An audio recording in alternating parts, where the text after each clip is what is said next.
Asher, the eighth son of Jacob and the second born to Zilpah, Leah's maidservant, was welcomed into the world with a name that means happy or blessed.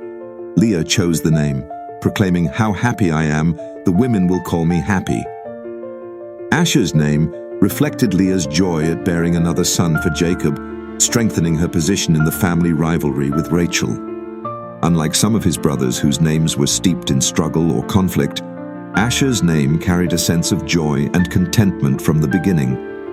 Asher's role in the biblical narrative is relatively understated compared to his more prominent brothers, but the blessings he received were extraordinary. Jacob's blessing over Asher is one of the most positive among his sons. Asher's food will be rich. He will provide delicacies fit for a king. This blessing suggests abundance, prosperity, and a life filled with the finest things. Asher is portrayed as a man of peace and plenty, someone whose descendants would dwell in fertile lands, producing abundant food and resources. Later, Moses' blessing over the tribe of Asher further reinforced these themes. He declared, "Most blessed of the sons is Asher. Let him be favored by his brothers, and let him dip his foot in oil." This imagery of dipping his foot in oil likely alludes to the prosperity and richness of the land that the tribe would inherit. Asher's territory, located in the lush, fertile region of Canaan along the Mediterranean coast, was known for its olive groves, vineyards, and fertile soil. The land became synonymous with prosperity and high-quality produce, making the tribe a provider not just for themselves, but also for others. Asher's story, though not marked by dramatic incidents, is a reminder that God's blessings can manifest in peaceful and fruitful living.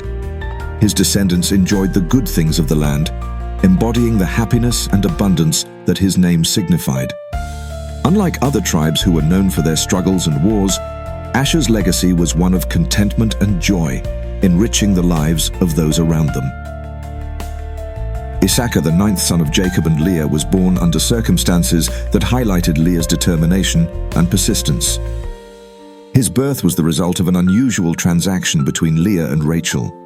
Desperate to bear more children and maintain Jacob's attention, Leah traded some mandres, a plant believed to aid fertility, to Rachel in exchange for a night with their husband Jacob. When Leah conceived, she named her son Issachar, meaning reward or hire, reflecting her view that God had rewarded her perseverance and efforts. Issachar's story in the Bible is not filled with dramatic events, but his nature and the characteristics of his descendants are revealed through the blessings pronounced by Jacob and Moses. Jacob's blessing described Issachar as a strong donkey lying down between the sheepfolds. He saw that a resting place was good and that the land was pleasant, so he bowed his shoulder to bear burdens and became a servant at forced labor. This blessing paints a picture of Issachar as a tribe that is industrious and hardworking, willing to bear heavy burdens and serve others. The imagery of a strong donkey is symbolic of both strength and humility. It suggests that Issachar's descendants would value stability and the rewards of diligent labor over ambition and conquest. They were content to work the land and serve the needs of the people, making practical decisions that would benefit the tribe in the long run.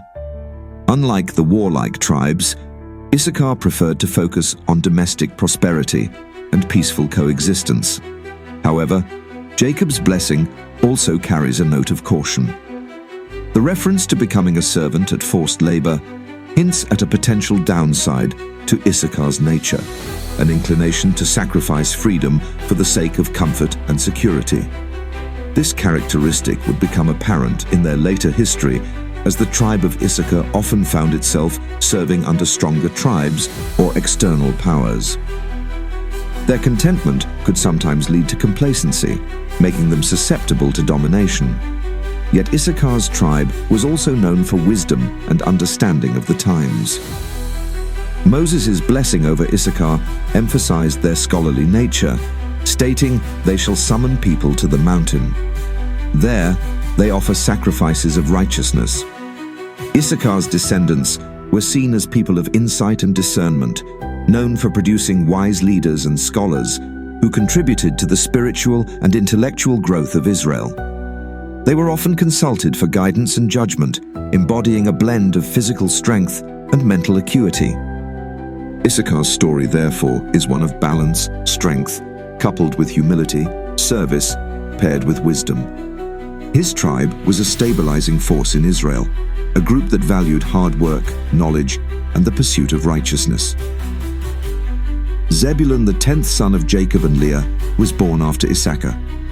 His name, which means dwelling or honor, was chosen by Leah as a statement of hope that Jacob would now honor her for bearing him 6 sons. While Zebulun's personal story is not heavily detailed in the Bible, his destiny and the role of his tribe are hinted at through the blessings he received from both Jacob and Moses. Jacob's blessing describes Zebulun's future in terms of trade and maritime pursuits. Zebulun shall dwell at the shore of the sea. He shall become a haven for ships, and his border shall be at Sidon. This blessing indicates that Zebulun's descendants would be associated with the sea, engaging in trade and commerce. The tribe would become known for its mercantile activities, capitalizing on its strategic location near the coast. This seafaring connection set Zebulun apart from many of the other tribes whose focus was primarily on agriculture and livestock. Zebulun's proximity to the sea and the trade routes gave them opportunities for wealth and influence. His descendants were not just farmers, but also skilled traders who dealt with various people. They played a crucial role in connecting Israel to the outside world, bringing in goods and resources that were otherwise difficult to obtain. The reference to Sidon, a prominent Phoenician city, suggests that Zebulun's territory extended into areas that facilitated interactions with other nations, making them a key player in the economic life of Israel. Moses' blessing for Zebulun reinforced this theme, stating, "Rejoice, Zebulun, in your going out, and Issachar in your tents." This blessing celebrated Zebulun's adventurous spirit and commercial success, highlighting the complementary relationship between Zebulun and Issachar. While Issachar preferred to remain settled and focused on agricultural pursuits, Zebulun thrived in the excitement of trade and exploration. Together, the two tribes represented a balance between stability and expansion of local growth and international trade. Zebulun's legacy, though quieter compared to some of his brothers, is one of enterprise and opportunity. His descendants embraced the challenges of the sea and the risks of commerce, bringing prosperity and honor to their tribe. Through their ventures, Zebulun's people contributed to Israel's economic stability and served as a bridge between the landlocked tribes and the wilder world. Their role as merchants and traders made them invaluable, not only for the goods they provided, but also for the connections they established. Thank you for engaging with our channel. We hope you're uncovering profound insights through these lesser-known Bible narratives. If you found this video enriching, please give it a thumbs up and consider subscribing to stay updated with our future content. Sharing this video with your friends can be a blessing to them as well. Explore more of our videos by clicking the link in the description. We appreciate your support and look forward to seeing you in the next episode.